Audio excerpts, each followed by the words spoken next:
Telugu Desam party జాతీయ ప్రధాన కార్యదర్శి మంత్రి నారా లోకేష్ జన్మదిన వేడుకలు అరండలపేటలోని తెలుగుదేశం పార్టీ కార్యాలయంలో శుక్రవారం ఘనంగా జరిగాయి. పార్టీ జిల్లా అధ్యక్షుడు పిల్లి మాణిక్యరావు మాట్లాడుతూ పార్టీ కార్యకర్తల సంక్షేమం అభివృద్ధి కోసం లోకేష్ చేపట్టిన చొరవ అభినందనీయమని అన్నారు. లోకేష్ తనను తాను చెక్కిన శిల్పమని, లోకేష్ పేరు చెబితే జగన్మోహన్ రెడ్డికి నిద్ర పట్టడం లేదని విమర్శించారు. ఎమ్మెల్యే నజీర్ అహ్మద్, మేయర్ కోవెలముడి రవీంద్ర తదితరులు పాల్గొన్నారు.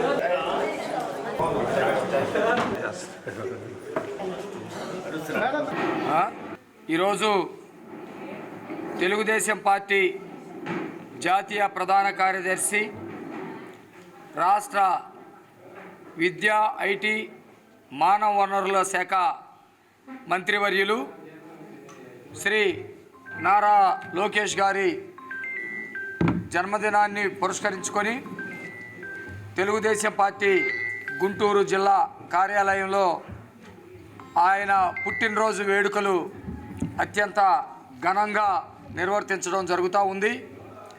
కేక్ కట్ చేసి పేదలకి అనేక రకాల సేవా కార్యక్రమాలు చేయటం ద్వారా ఈ కార్యక్రమంలో అందరూ కూడా పార్టిసిపేట్ చేశారు. నారా లోకేష్ గారు గురించి చెప్పాలంటే తనని తాను చెక్కుకున్నటువంటి శిల్పం నారా లోకేష్ గారు. అవహేళన చేశారు ఆయన చూసి, అవమానాలు చేశారు లోకేష్ గారిని చూసి, వ్యక్తిగతమైనటువంటి కుటుంబపరమైనటువంటి హననం చేశారు లోకేష్ గారిని చూసి.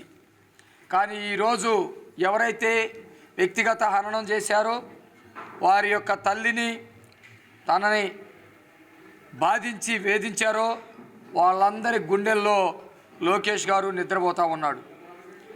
ఎవరైతే మాట్లాడారో ఆ రోజు అధికారాన్ని అడ్డం పెట్టుకొని వాళ్ళు ఈరోజు మాజీలైపోయి ఇళ్లలో కూర్చున్నారు. జగన్మోహన్ రెడ్డి అయితే అసలు నిద్ర పట్టనటువంటి పరిస్థితి.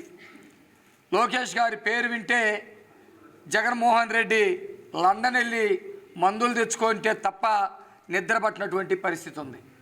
నేను వ్యక్తిగతంగా వెళ్ళదలుచుకోలేదు, కానీ లోకేష్ గారు రెండు రకాలుగా బాధ్యతలు అత్యంత అద్భుతంగా నిర్వర్తిస్తూ ఉన్నారు.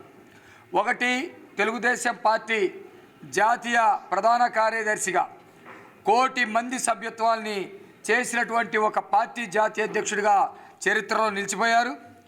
ఎవరికి ఏ కష్టం వచ్చినా కార్యకర్తల్ని ఆదుకుంటూ ఉన్నారు. ఒక 100 రూపాయలు ఇన్సూరెన్స్ సభ్యత్వం కనుక ఉంటే దానితోటి తెలుగుదేశం పార్టీ కుటుంబ సభ్యుడైపోతాడు.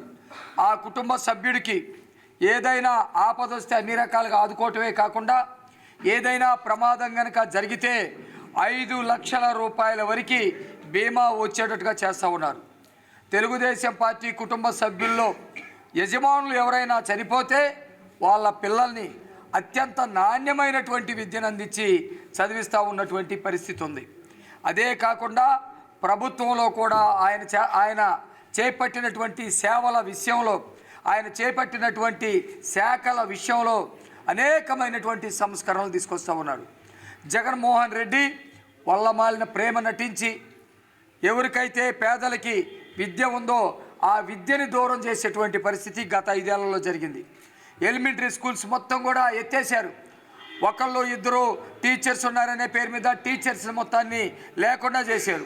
ముఖ్యంగా ఈరోజు మా యువకిషోరం నారా లోకేష్ గారి జన్మదిన సందర్భంగా ఈరోజు గుంటూరు పార్లమెంటరీ ఆఫీసులో పార్లమెంట్ అధ్యక్షులు ఆధ్వర్యంలో వారి జన్మదిన వేడుకలు జరుపుకున్నాం.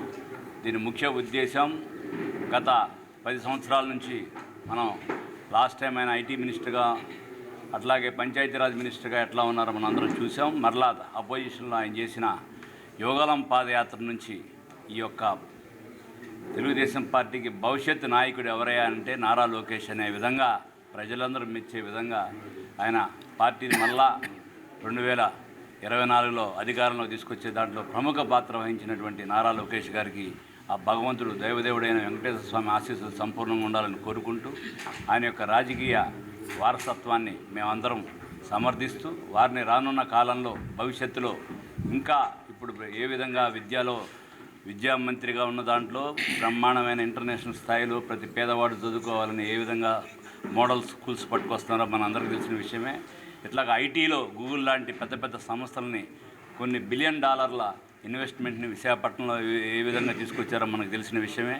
అట్లాగే ఆయన చెప్పిన విధంగా ఏమైతే యువగలం పాదయాత్రలో ప్రామిస్ చేశారో కూడా అవన్నీ కూడా నిరూపించుకున్న ఏకైక వ్యక్తి నారా లోకేష్ గారని తెలియజేస్తున్నాను. అట్లాగే నిన్న దావూస్లో కూడా చాలా మల్టీనేషనల్ కంపెనీలతో పాటు ఏవైతే మన ఇండియాలో కూడా ఇంకెక్కడున్న స్టార్టప్ కంపెనీస్ ఉంటే రండి, తప్పకుండా మేము ఆదర్శ రాష్ట్రంగా మేము దీన్ని తీర్చిదిద్దబోతున్నాం. అట్లాగే ఇప్పుడు రాష్ట్ర ప్రభుత్వం కూడా ఇప్పుడే గౌరవ మంత్రివర్యులైన గొట్టిపాటి రవికుమార్ గారు ఎనర్జీ మినిస్టర్ గారు చెప్పారు, మన రాష్ట్రం మిగతా రాష్ట్రాలతో పోటీ పడాలంటే ఎనర్జీలో బాగా తగ్గితేనే ఇక్కడ ఇండస్ట్రీస్ డెవలప్మెంట్స్ అని వస్తాయనే ఉద్దేశంతో లాస్ట్ మంత్లో కూడా 14 పైసా ఫస్ట్ టైం.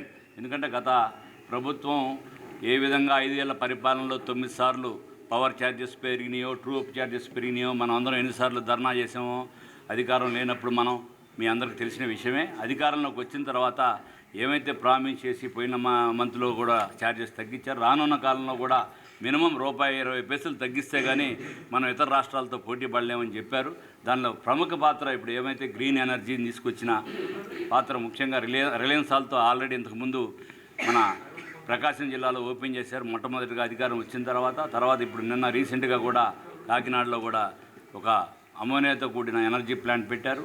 ఇట్లాంటి ప్లాంట్స్ అన్నీ కూడా రానున్న కాలంలో భవిష్యత్తులో పవర్ పర్చేజ్ అగ్రిమెంట్స్లో కూడా తక్కువ కొని పేదవాళ్ళకి అట్లాగే బడుగు బలహీన వర్గాలకి ఇండస్ట్రీస్కి కూడా పవర్లో కొన్ని సబ్సిడీస్ ఇస్తూ ఈ రాష్ట్రాన్ని అట్లాగే ఏ విధంగా నిరుద్యోగ వృత్తిని కంప్లీట్ చేసి ముఖ్యంగా 10 మందికి ఉద్యోగం కల్పించాలని చెప్పి ఏ విధంగా ప్రార్థన ఆయన సంకల్పం ఉందో ఆ సంకల్పాన్ని మేము గట్టిగా సమర్థిస్తూ ఆయన భవిష్యత్తులో ఆయనే మా నాయకుడు, ఆయనకు మేము అండగా ఉంటామని చెప్పి తెలియజేస్తూ ఆయన సంపూర్ణమైన ఆయురారోగ్యాలు ఐశ్వర్యాలు భగవంతుని ప్రసాదించాలని ఈరోజు ఆయన జన్మదిన సందర్భంగా దేవదేవుని ప్రార్థిస్తున్నాను. ధన్యవాదాలు. Thank you.